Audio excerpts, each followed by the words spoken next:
wise man once told me that sticks and stones may shatter my bones, but words are ghosts that keep me up at night. If you're wondering how words can impact your life, you're not alone. In reality, words are more powerful than you would believe. A person's wealth or poverty may be determined by how they speak and say. In this video, let's talk about how rich people talk compared to poor people and see which shoe fits you. Before we start, if you are new to this channel, hit the subscribe button and bell notification icon to ensure you don't miss any of our videos. Number 1. Poor people talk like know-it-alls. When a person has an arrival symptom, it means that they are content with the level of information they now possess. For fear of being challenged with credible information by others, they would exaggerate things without a second thought. In a circumstance where you're always correct, it's already in bad condition. Those who think they know everything are merely fools when they know nothing at all. Wealthy individuals are smarter than poor individuals because they know when to be quiet and listen. If you know something I don't, that doesn't indicate we're illiterate, but rather illustrates how crucial it is to ask questions when you don't understand anything. The greatest way to understand anything is to give it time to brew in your mind before asking someone to explain it to you in terms you can grasp. Why does the manager meet with his employees? Because we can't possibly know everything. This is most likely the case. We all need to cultivate a curious attitude in which our thoughts are constantly tasked with figuring out how to apply the lesson in the real world.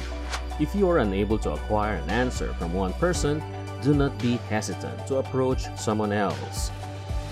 Number 2. Poor people talk with a "I can't" attitude. Most wealthy and poor people's wealth and poverty may be traced back to their mindsets. When confronted with a challenging scenario, what's the first thing that comes to mind? If the ideas in the back of your mind tell you that you're a loser and that you can't succeed, you need to do a mental audit. In such a situation, the half-full, half-empty glass concept holds true.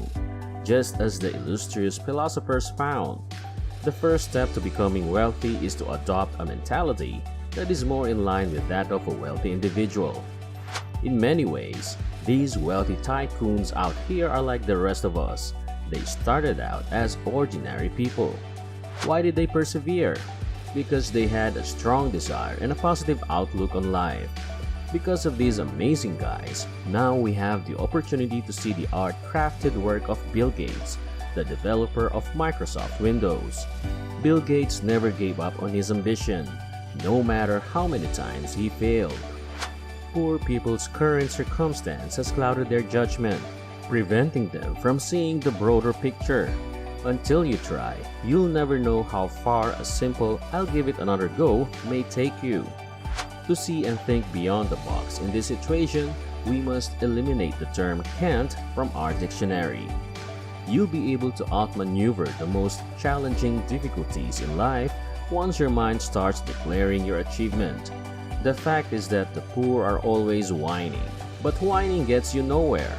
Instead, try expressing success and accepting success as a part of your identity and watch how things improve. Be cautious what you say next time because you just could obtain what you're seeking since you're bound to what you perceive with the lips. Remember that the brain is a highly developed organ that prioritizes important information over less critical bits of data. Challenges force your mind to focus solely on the task until it's finished. This is a great way to get your mind to work harder. Number 3. Time is very limited. The Z generation is sometimes referred to as the busiest generation because of their high level of activity. They always have something to do. Is what they're doing, though, actually valuable for them? Honestly, what Generation Z does is pointless and wastes their time.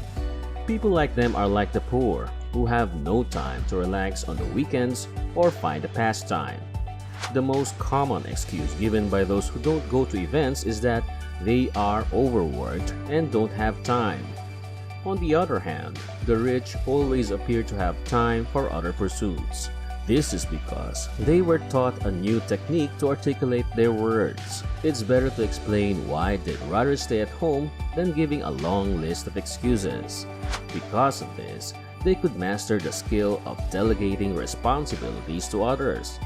Their or their firm's best interests are in mind at all times. As a result, they could avoid falling into the business addiction common among the impoverished. Number 4. Rich people think that you can always set a new goal. The rich man doesn't believe he's too old to do something like the poor man. You can sense the optimism and self-assurance of the wealthy just by listening to their conversations.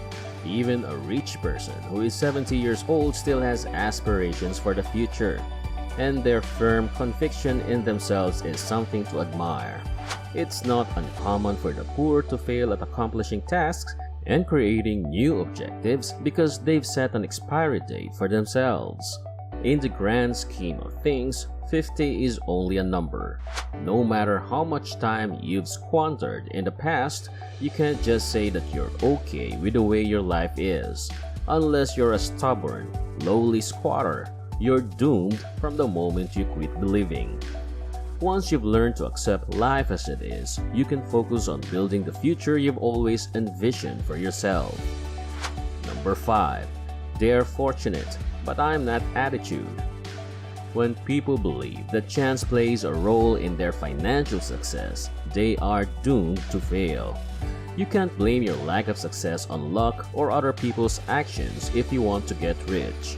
This kind of thinking will go in the way of your financial success.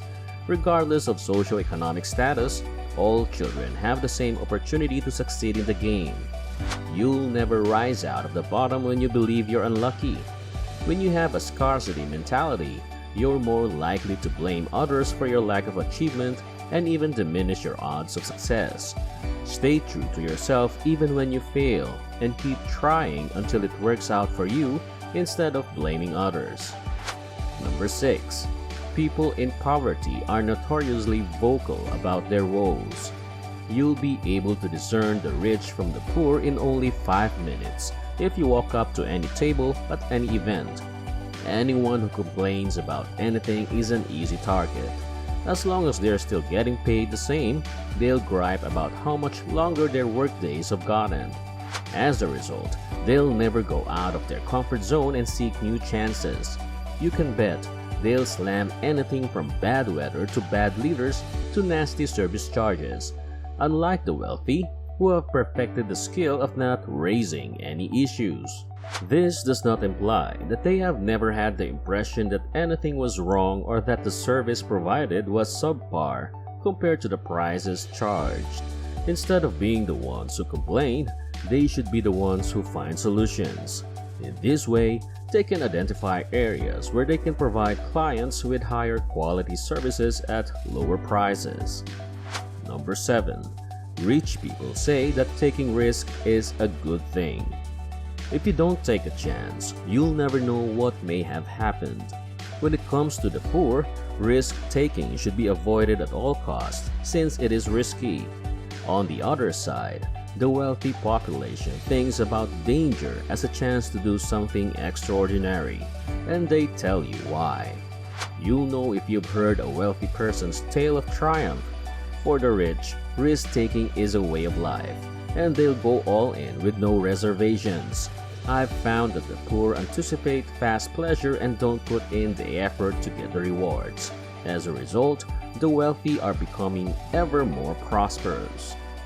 To truly understand how to become wealthy, you must look into the lives of the rich. In the end, you become what you study. Don't copy the people around you if you want to become a millionaire. Simply do the opposite. You'll soon be able to achieve your financial goals. That's it for this video. Before you go, make sure to like, comment, and subscribe to this channel.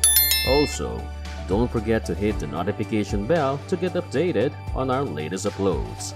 Thanks for watching and see you next time.